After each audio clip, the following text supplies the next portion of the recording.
It is a schus to be here this evening.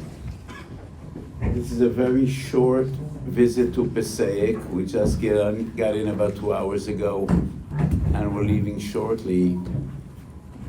But it is always a schus and a privilege to address wonderful Jews and beloved Jews, b'kol atar v'atar, b'kol mokim shehem. So it is only natural that we speak about Chanukah. It is already Chodesh Kislev. So the Sholosh Hagolim are min haTorah,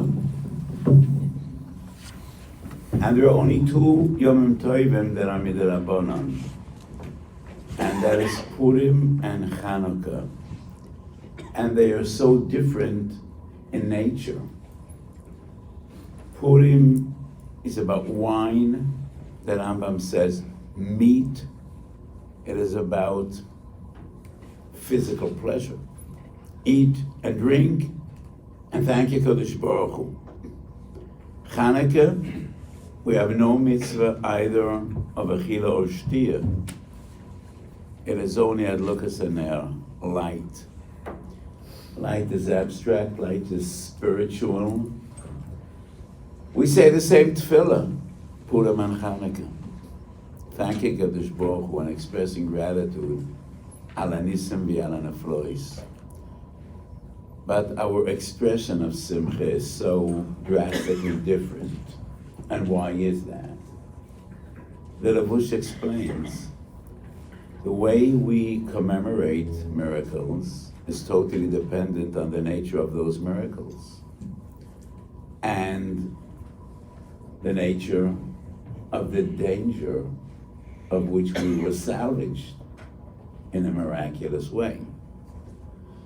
So Purim, we were in physical danger, and the Gzer of Haman v'Achashverosh was annihilation, total destruction of the people, lahashmed laharig u'la'abed es kol haYehudim. And therefore, the manifestation of Simcha is a physical one. We rejoice life, we celebrate life, we eat and we drink. The danger of Chanukah was not annihilation. And Gezeres Avonim was not about destroying or killing or murdering Jews. It was lahashkicham terosecho u'lahaviram mechukei ritzonecho, tearing us away from Torah. It was a spiritual danger.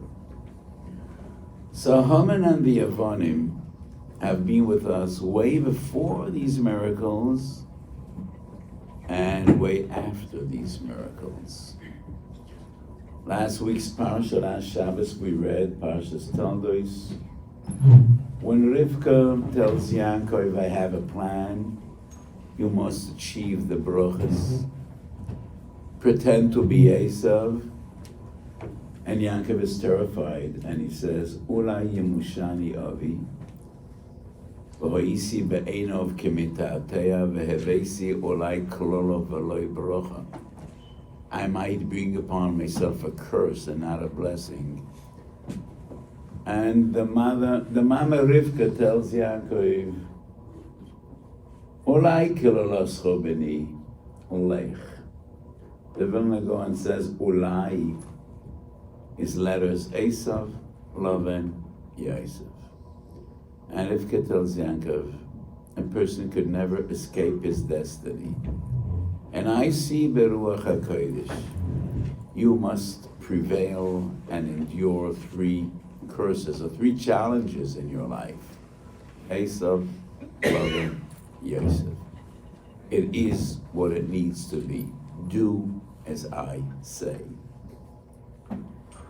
Many years later, towards the end of Chumash Bereshis, after the lengthy story of Yosef and his brothers, Yaakov's children come back from Mitzrayim and they say, the crazy man there insists we must bring Binyamin. No other option.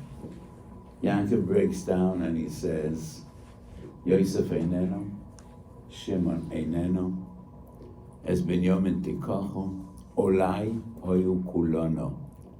And the Vilna Gaon says, once again we find the same word, Olai.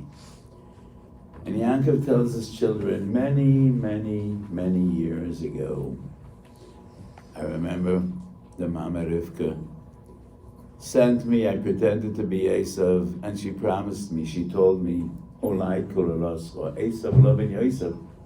I have already suffered and endured Esau loving and Yosef, Yosef Einenu, Shimon Einenu, what else? How could it be more? I thought all my tzaras are over. And in a short while, it becomes clear, yes, this is not an other tzara.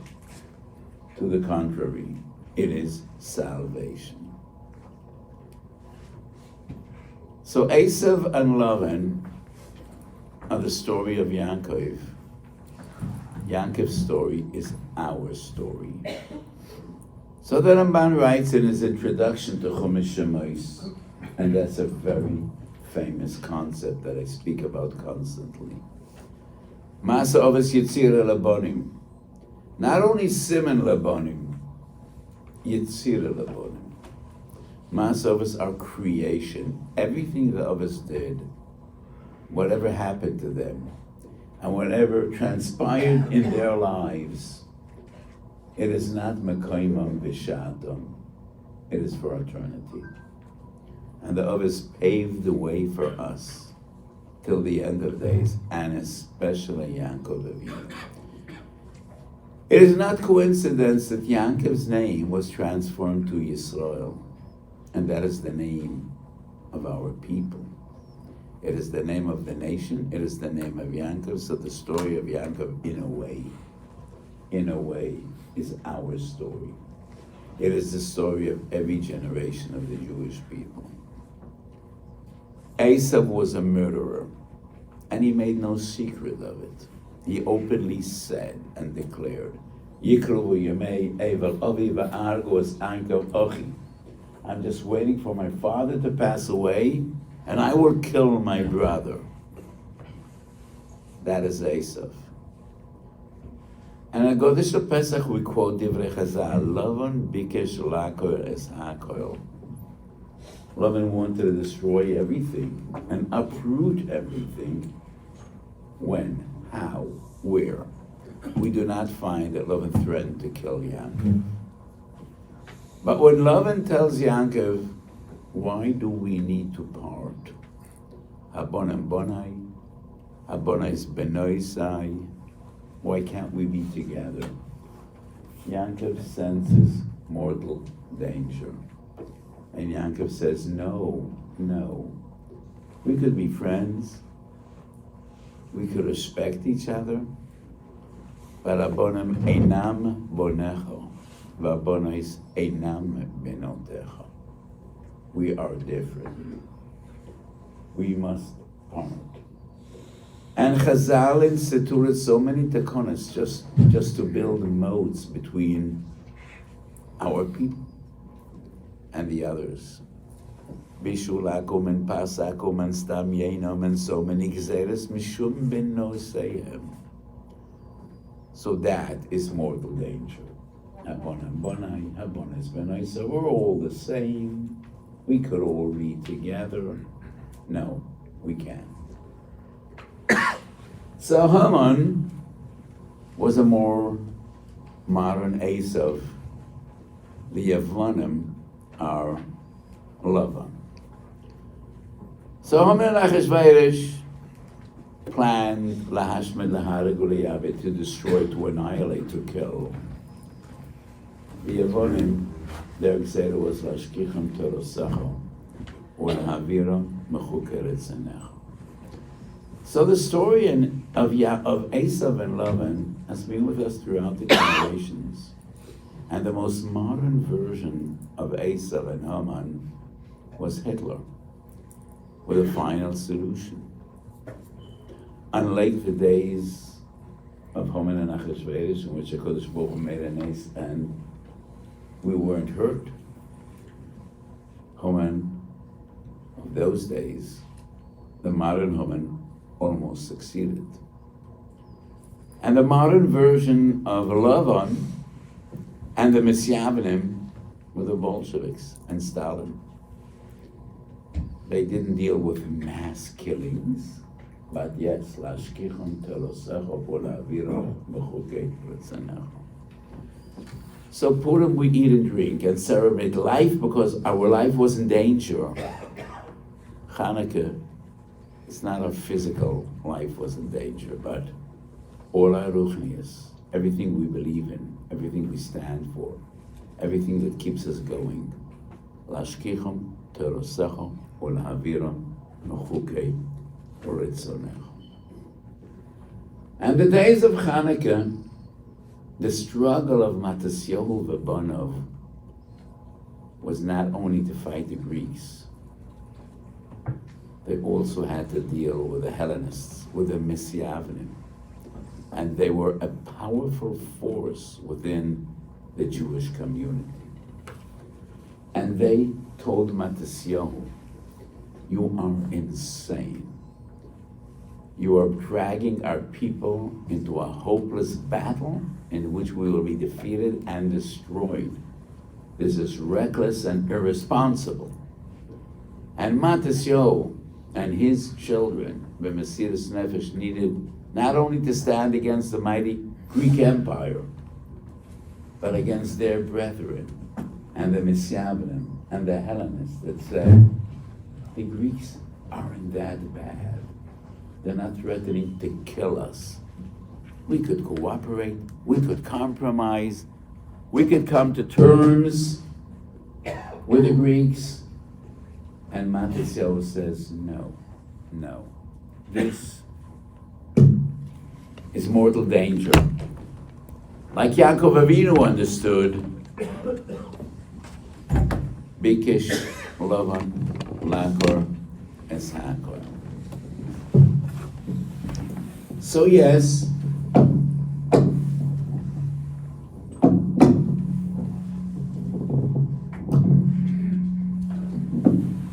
it was a hopeless battle, and b'derech hateva there was no way in which Matisyahu and his children and a handful of fighters could stand up against the mightiest empire of the time, and they were the Greeks.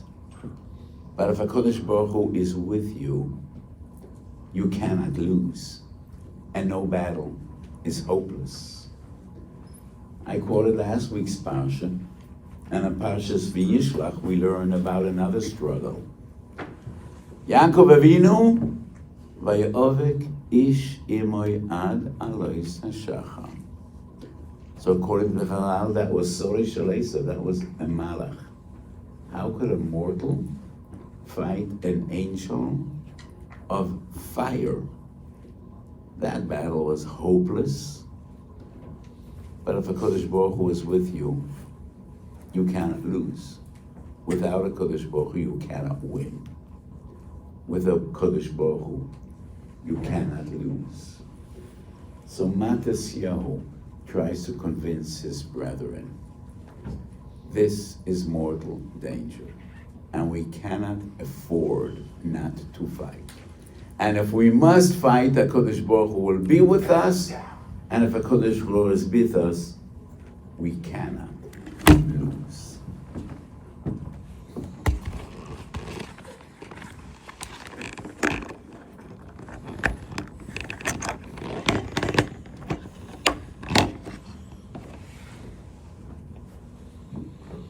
So that was a challenge of Matisyahu ben Yochanan, Kohen Gadol Chashmonai Bonav.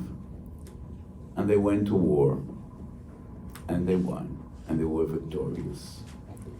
And that is because they fought with Mesiras Nefesh, and they knew there's no other option. This is danger. And it is mortal danger, just like lahashmid, lahareg, or la'abed. We cannot live without Torah. So we are the people of miracles, and we are the people of eternity. Rabbi Yaakov Emden writes into the introduction to his great Siddur, Shari Shamayim, which is known as the ending Siddur, Chai Roishi, and that is a Shavua. When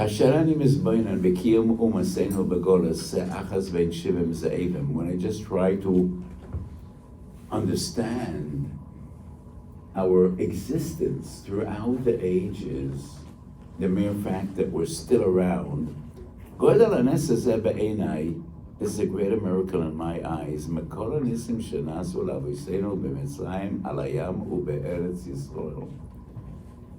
The fact that we're still around, our existence throughout the ages is a greater miracle than all the miracles that we were Zeicha, b'Mitzrayim, al hayam, u'be'eretz Yisrael. It's a greater miracle than the 10 plagues that Kriyas Yamsuf and Mamed Har Sinai. Jacob and Esau wrote that 300 years ago. And many times I wonder, what would he write today? What have we been through in the last 300 years? How many nisyonis, how many difficulties, how many trials and tribulations in Ruchnias and in Gashmias?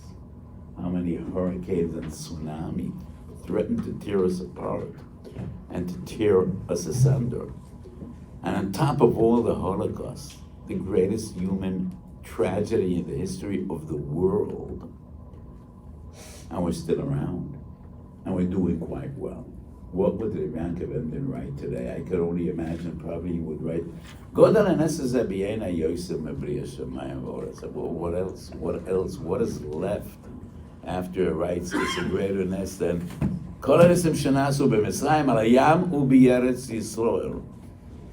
So 100 years before the Jacob and Esau, someone else made a similar statement. I don't like to quote non-Jewish sources. But when it's important, sometimes I do. And the story goes that the French king asked Blaise Pascal, who was a great French mathematician and philosopher. And the king asked him, do you have scientific proof that God exists? I want scientific proof. And he said, yes, I do. So what is your proof? And he said 2 words, the Jews. That's my proof. The fact that they're around, they shouldn't have been around. After all these threats and destruction and gazetas and the fact that they're around, that proves that, yes, that proves that a Kodesh Baruch was up there watching over us. By the course of human events, we should have been 2 or 3 pages in the history books, somewhere between the Roman Empire and ancient Troy. Kids in the world will be studying. There was a people that called themselves the Jews. They claimed to be descendants of the patriarchs of Abraham, Isaac, and Jacob. They rose to prominence so-and-so BC, and they sank into oblivion with the destruction of their temples so-and-so AC. That would be natural. We're around. We are the people of forever, because we are Kodesh Baruch Hu's people, and Kodesh Baruch Hu promised in His Torah. And that is the secret of our existence. As long as we have Torah, we have life. And as we say every day in Berchas Kiyashama, Ki Heim Chayenu V'Oilech Yomeinu. Story I have related many, many times, especially in the last 7 years since my late father passed away. So I don't know whether any of you happen to know my father. I don't know, maybe Daniel ever met my father in Yerushalayim. He was an amazing personality. Ilui, a great Talmid Chacham. In the East Side, when I was a little kid, we were neighbors with Moshe Feinstein. And my father's name was also Moshe. And Moshe Feinstein tried to convince my father to go into Rabbonos. He was not successful. And my father was a businessman. He was in construction. He built many houses in Yerushalayim, and he saw it as a tremendous chus. But Moshe told my father many years ago, there's a little town up in the mountains, I think Liberty, And he said, they're looking for a Rav. Winter fällt a große Schnee, said the Moshe. Kann ich rausgehen von Stub? It's a heavy snow falls in the winter, you can't leave the house. So in one winter, you're going to be a little Esau. That's what Moshe told my father.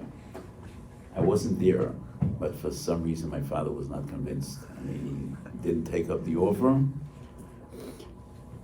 So my father arrived in Auschwitz, first day, Shavuos, Tavshin Daled, 1944. That very same day he lost his grandparents, father, mother, 5 out of 8 siblings. My great Rebbe, the Kloisenberger Rebbe, arrived in Auschwitz one day later, second day Shavuos, 1944. That same day he lost his wife and 10 of his children. Number 11 died right after the war was over from typhoid. And my father didn't know the Rebbe, but he heard about him. And he heard that the Rebbe is one barracks next to where he was. In the middle of the night, he sneaked out, which was putting your life in immediate danger because the Nazis in the watchtowers, if they saw a Jew roaming the premises, they would just shoot him. My father sneaked into the next building, and in the morning he approached the Kloisenberger Rebbe and he said, Rebbe, I heard so much about you, and it'll be such a privilege to me to get to know you and maybe to help you out. And the Rebbe frowned down on him and he said, Bocher, the mindset that is helfen, said the Gun is helfen. Young boy, if you think it's going to do you any good to be close to me, it's not going to do you any good. And my father responded, Avada vetas mahelfen, of course it's going to do me good because we could talk and learning. And the Rebbe was surprised and he said, Bocher, you're in Auschwitz and you want to talk and learning. And my father, as a 17-year-old boy, responded, of course I want to talk and learning because otherwise how would we prevail? How will we survive? How will we make it? The Rebbe was moved, he gave him a big hug, and they talked and learning for the next 12 months till the war was over. And they talked and learning for the next 45 years, till the end of the Kloisenberger Rebbe's days. And whenever I tell this story, I say what my father intuitively felt as an 18, 17-year-old boy. If we don't talk and learning, how will we prevail? It is exactly what Rabbi Yochanan ben Zakkai felt 2,000 years ago. And when Rabbi Yochanan ben Zakkai finally gets an audience with Vespasian, with a Roman commander, Aspasianus. And Aspasianus surprisingly develops a liking to this Jewish scholar. And he says, make a wish and it'll be granted. What is the first thing Rabbi Yochanan ben Zakkai asks for?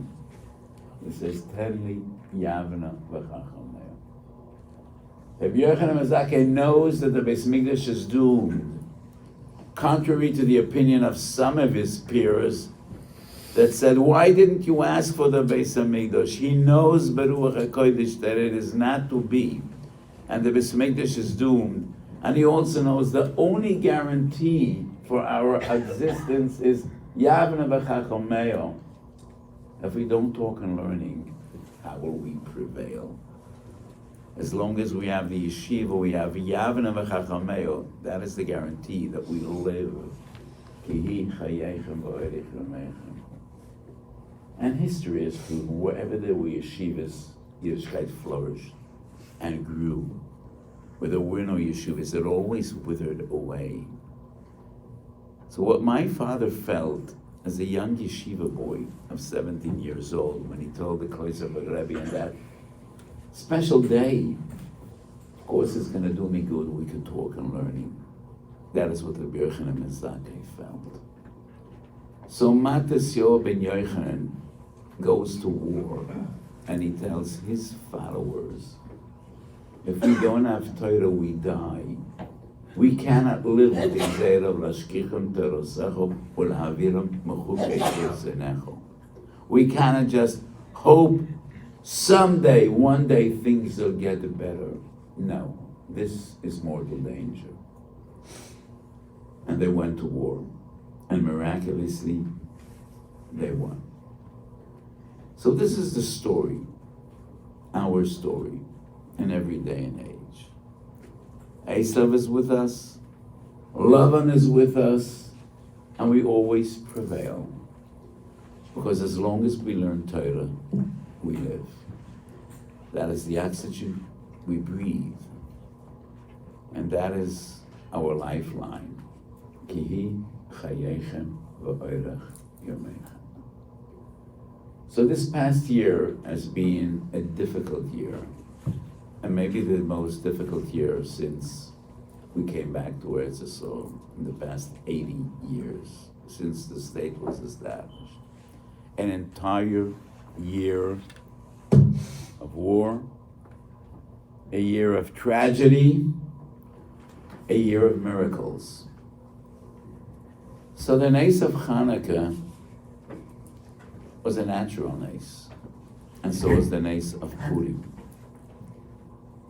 But Purim, we didn't need to wage war. Chanukah, we waged war. And we lost people. Matisyahu lost some of his sons in that war, but they were miraculously victorious. We have seen so many miracles in this war. We all hoped and wished that all the waters in Gaza and Lebanon will turn to blood, and that the frogs will overwhelm the Lebanese and the Palestinians in Gaza, which didn't happen, because in generations in the later days of Hester Punim, we do not witness supernatural miracles like Yetzias Mitzrayim, but you need to be blind not to see Yeshuas Hashem and Chazdei Shemayim and miracles. So the Iranians shot almost 400 missiles and drones, and they managed to kill one person.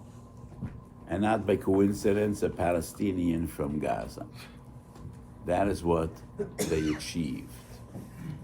What is that if not a miracle?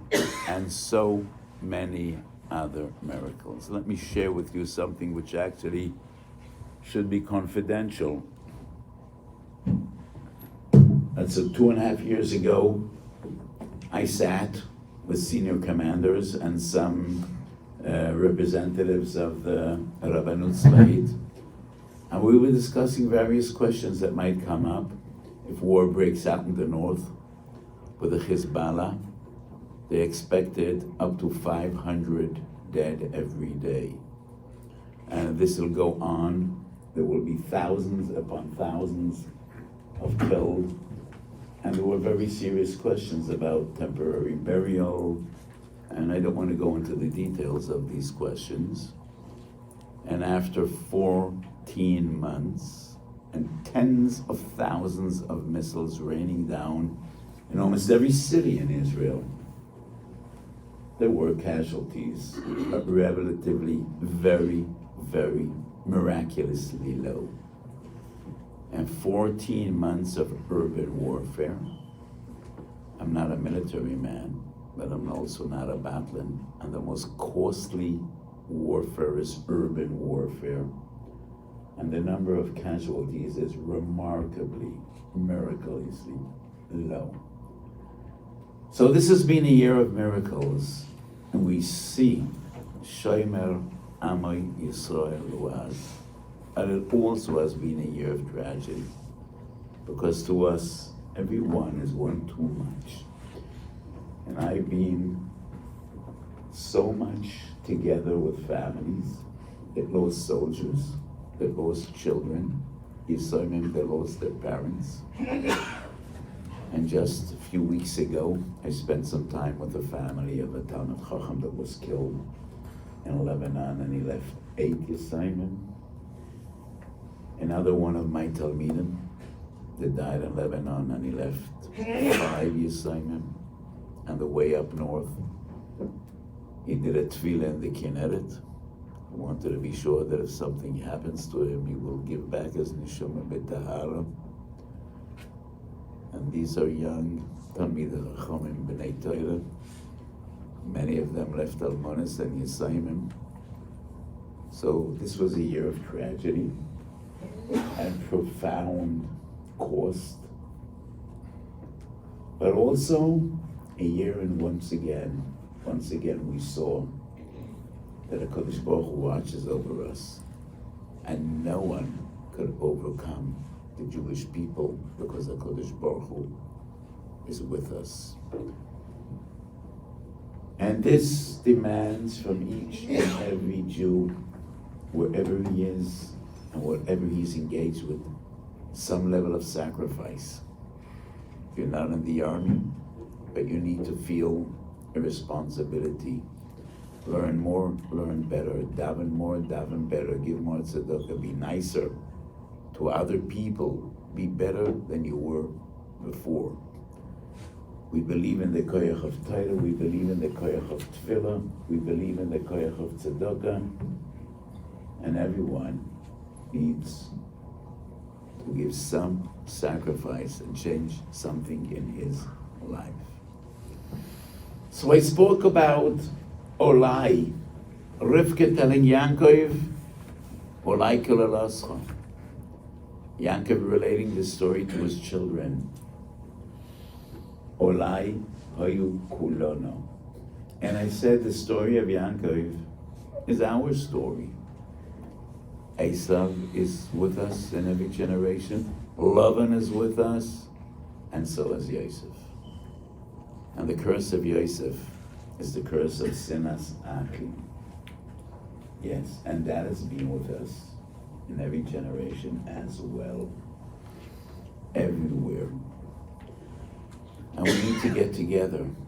Ish Yisraelu Yazero Ola Ochiv Yoimah-Chazak. So Rebbe Melech Melezhensky wrote in his famous tefillah, and whenever I quote this line, Tein b'libenu shenira kol echad malas chavereinu v'lo chislonam, I say we need to thank Avraham Fried, because does anybody remember any other line from the tefillah of Rebbe Melech Melezhensky? I never met a person that could quote one other line.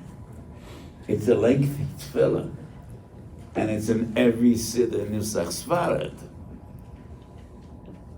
Obviously, maybe that's the most important line.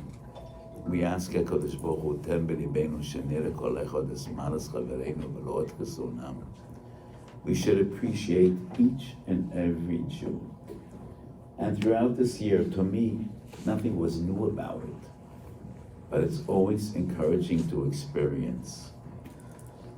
Jews in Eretz Yisrael, some of them aren't really from, but even those that aren't from are so Jewish. And I've seen simple people, Gilui Rosh, women that don't cover their hair, but so much emunah, and so much betochen, and so much tziduk hadin, that it is just mind-boggling. We need to appreciate every Yiddish neshama. They're all precious to HaKadosh Baruch Hu, so they all need to be precious to us. There are many midrash Chazal in which Chazal teach us that HaKadosh Baruch Hu is angry with those that don't appreciate his children. We are all HaKadosh Baruch Hu's kinderlach, and HaKadosh Baruch Hu loves us all, and HaKadosh Baruch Hu expects us to love each other and to appreciate each other. Ish Yisraelu Yazero Ola Ochiv Yoimah-Chazak. So the Gzeir of Yosef, not only Yosef and Lavan, is with us in every generation. And I think we've done better coping with Esau and Lavan than we do in coping with Yosef. With Esau, we fight. And we come together in Botem Medrash, spitting out our hearts in Tehillim, davening to HaKadosh Baruch Hu. To combat Lavan, you learn Torah. and Torah shows you the way, what's right and what's wrong. How do we fight the curse of sin, Azachem? Saying Tehillim is not enough. Obviously, even learning Torah not always works. And this is something we still have a long way to go. Laharbois, Ahava, V'achma, V'sholom, V'leis, bringing people together, bringing Eden to appreciate each other and to understand, to see the beauty in every Eden. Some of us learn more Torah, some of us learn less. In my latest Shabbos Shuvah Drusha, I spoke about Sulam HaBechira, the ladder of Bechira. So Bechira is so fundamental in our Emunah. The Rambam wrote 10 Prokim Hilchos Shuvah. 2 out of the 10 are dedicated to the concept of Bechira. So without Bechira, there is no Tshuva. Without Bechira, there is no Schar V'Oinish. So what is Bechira? We all have Bechira. But there's a Richter scale in Bechira, from 1 to 10. Some of us were born somewhere between 3 and 4 on the Richter scale. Some of us start from 0. Most of the people sitting in this room never really had an Esayan in Lo Tirtzach. We were troubled by people, probably each and every one of us, but we never really were tempted to kill someone. And we didn't need to fight our Yetzer Hara in Lo Tirtzach. Most of us never really had a real struggle with Lo Sina'af. But we all have struggles, and we all have a Yetzer Hara. Some of us with Kavonas Atfila, with Shmiras Einayim, with Hirhuri Aveda, with Loshen Hara. We all struggle with these. So most of us are somewhere around 3 or 4 on the scale of Bechira.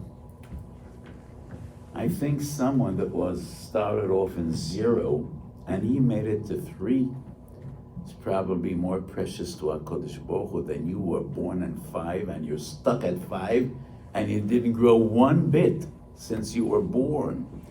So, since you were 3 years old, your father took you to shul. Since your bar mitzvah, you put on tefillin every day. It comes so natural to you. Have you grown in your life? Have you come closer to HaKadosh Baruch Hu? Are you fighting your Yetzer Hara? Are you moving upward on the scale of Bechira?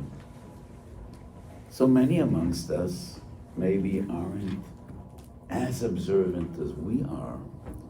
But if they rose from 0 to 1, from 1 to 2, from 2 to 3, maybe they're more precious to HaKadosh Baruch Hu than you that you're learning in Koilon, if you don't grow. So, Omes Oilem Nimshelu L'Shemesh. We are Nimshel L'Lavona. But the Shemesh is 1,000 times bigger than the moon. So why do they get the sun and we get the moon? The sun is huge, but he's just as big as he was when he was born. He hasn't grown 1 millimeter. The moon is reduced to nothing every month, and he always comes back. So the moon resembles struggle, it resembles growth. That is what Yiddishkeit is all about, growth, coming closer to HaKadosh Baruch Hu, growing, moving up on the scale of Bechira, and not just standing where you were. So the Sfas Emes said a mashal. Some urban dwellers, people born in the city, decided they want to climb mountains. So they spent thousands of dollars to buy gear, trained for 6 months, and they start climbing a mountain. They reach a plateau at 3,000 meters, and up there they're shocked to see little kids scampering about. And they ask the kids, how did you get up here? And the kids looked at them wondering, and they said, we were born here.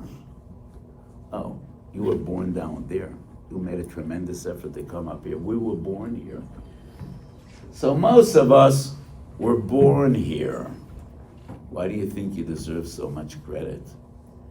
Some of those that were born down there, the urban dwellers, and they made it all the way up here, maybe we should see their effort and recognize maybe they deserve some appreciation, some encouragement to move up. So only HaKadosh Baruch Hu was a boichin kloyes v'leiv. And the Gemara tells the story of Rabbi Yosef that had an opportunity just to peek what's happening up there. And he was dead, and he came back, and he said, Elyonim lamato v'tachtonim lamala.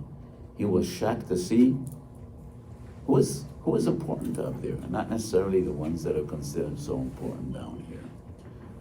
So we need to learn to appreciate every Yid and to encourage every Yid, and to grow and try to come closer to HaKadosh Baruch Hu from day to day, from each day to another. Try to move up on the Sulam HaBechira. I think I once saw in the name of the Goen, but I'm not sure. Tnu oiz le'elokim. How could a person give anything, any koyach to HaKadosh Baruch Hu?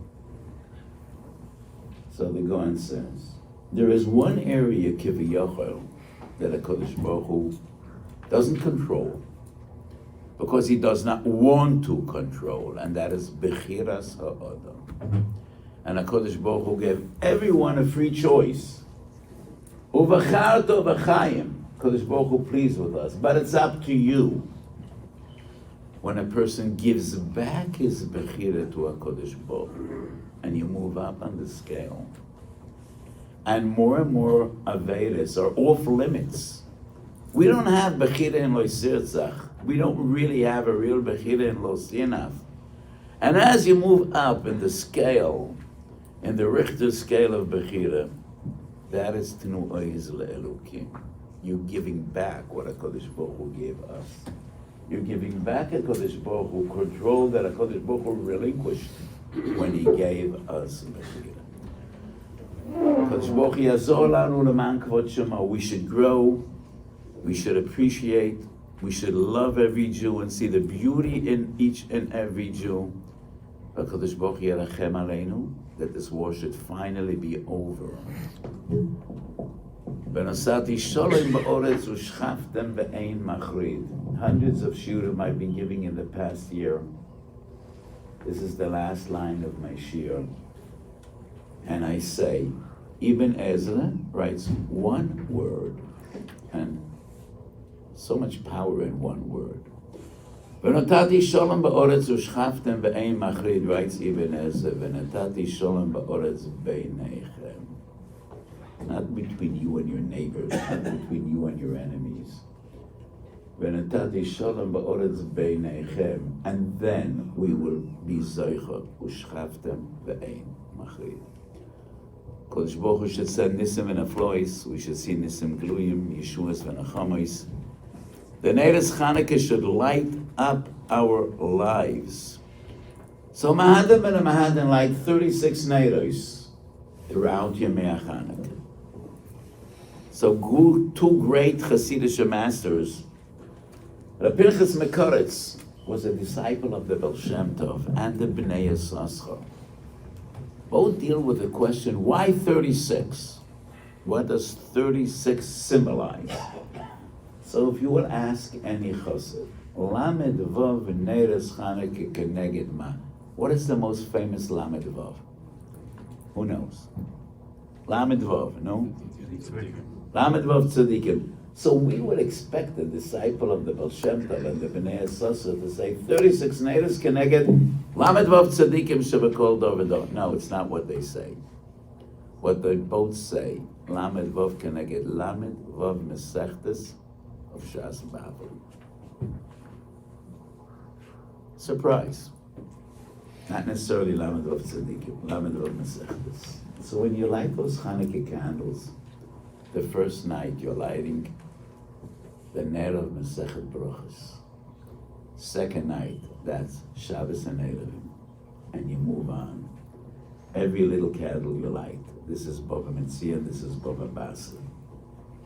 Towards the end of Chanukah, you light the candle of Zorachim and Menachas and Chulin and B'chayres and Eirechim. That's the way you need to feel when you light Neilas Chanukah. The Torah should lighten our homes and lighten our lives and bring us closer to HaKadosh Baruch Hu. And we should be zoich only to Yeshuas and Achamis and Lirois Pnei Moshiach Tzidkenu B'meiro V'yomeinu. Amen.